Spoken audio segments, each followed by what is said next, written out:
guys, welcome back to my channel, and today I'm going to be doing an uncut and unedited video talking about how I save money, because I think that it's important, and as someone who is not employed, I try my best to save as much money as I can so I can have money for myself without always asking. And I think that if you're in a position as I am, unemployed, and have to save the little money that you do have, this is what I do to save my money. Okay, so I have 4 steps that I use for saving my money. I get $200 a week to go to school for 2 days. So I have classes Tuesday and Wednesday, and I travel to school on Tuesday, and my dad picks me up on Wednesday. I spend the night with my friend on a Tuesday night. All my classes are in the night, so I spend the majority of the day like eating, buying snacks and stuff on campus. So that's the majority of where my money is. So I get $200 for the week. And how I save that is I use 4 different things. And that is, the first one is that I have a saving mindset. If I want to save my money, I have to say that, okay, I need to cut down on certain things because I want to save. I always have to remind myself that I am saving for something bigger, and I would be rewarded and more satisfied later on. So I always have it in the back of my head. I don't need this, I don't need this, I don't want that right now. I want to save, and I should save. So that is one of the biggest factors in how I save my money, is that I have a mindset of saving. I always remind myself when I see something that I think I might want but I don't need it, I always try to remind myself that I need to save. So that is step 1. Remind yourself that you need to save if you want to save. The second thing I do is I budget my money. So I have $200 a week for the 2 days that I go to school, and I allocate $100 out of the $200 for spending on anything that I need. So like for my taxi fare, which is like $45 from home to school, I have the rest of the money to travel from my friend's house the next day, and to buy lunch for the next day, or to buy lunch on the day that I arrive to school when I'm traveling from home, from south to north. So I try my best to make that $100, that first $100, last by budgeting myself.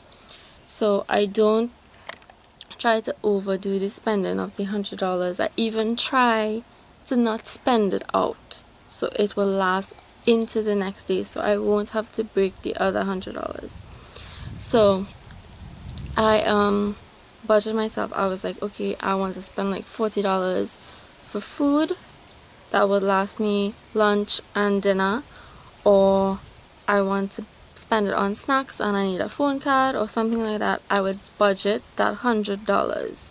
I would budget the hell out of it. That's the second step. I budget my money, and I try my best to spend and even try to save the part of the money that I allocated to spend for myself, but I always try to save at least half.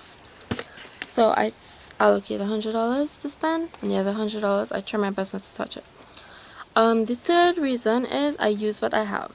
The third step, I should say, is I use what I have. What that means is a good way to save is that you use what you have around you. What that means is I carry food to school.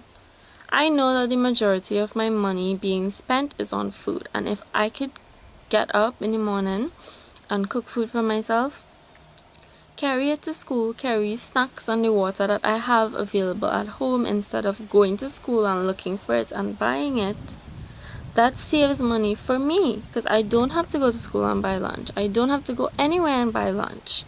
The only thing I might need to buy is probably a phone card, probably pay my taxi fare, because sometimes my mom gives me extra money to do that, but not all the time.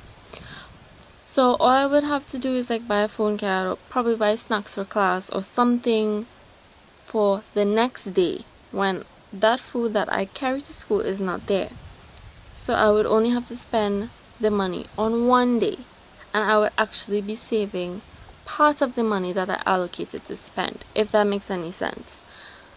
And that all of that is not including anything that all that is including I haven't even touched the second $100 out of the $200.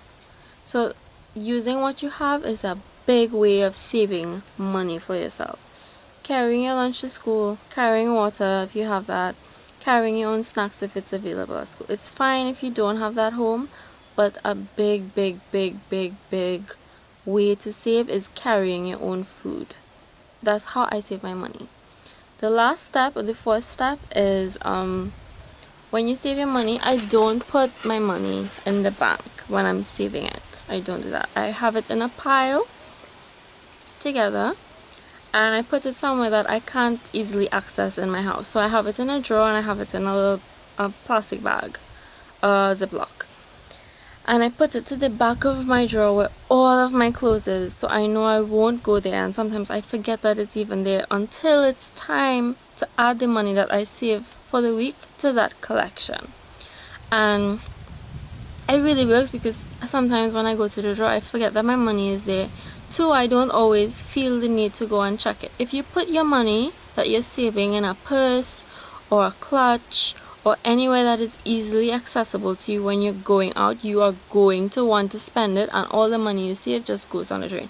I don't put it in the bank because my ATM card would start to scratch me and I would want to spend that money, and that is not a good idea. So since last year, when I was saving to give Danielle a birthday present, I used to hide away the money that I was saving and only remember it and only go to that spot where I was hiding the money to add more money. And that actually helps, because you don't touch the money and it's going to add up. And that's a really good way of helping you save. It will help you save, and eventually whatever you're saving for, if you're saving for a gift for someone, or something to buy something for yourself, or to save it to put it in the bank later on, that's totally fine. But those are the 4 ways that I use to save money as an unemployed person that still gets an allowance. I have a saving mindset, I budget my money, I use what I have, and I keep my money in a secluded area until it's ready to touch it. So yeah, I hope these tips are useful to you if you don't really know how to save. But I didn't really consult anyone about this. No one told me to do that. I just learned that on my own, and I think that it could be helpful for some people that are probably unemployed, or some school kids that really want to save money and don't have a job. So yeah. Okay, thank you for watching. Bye.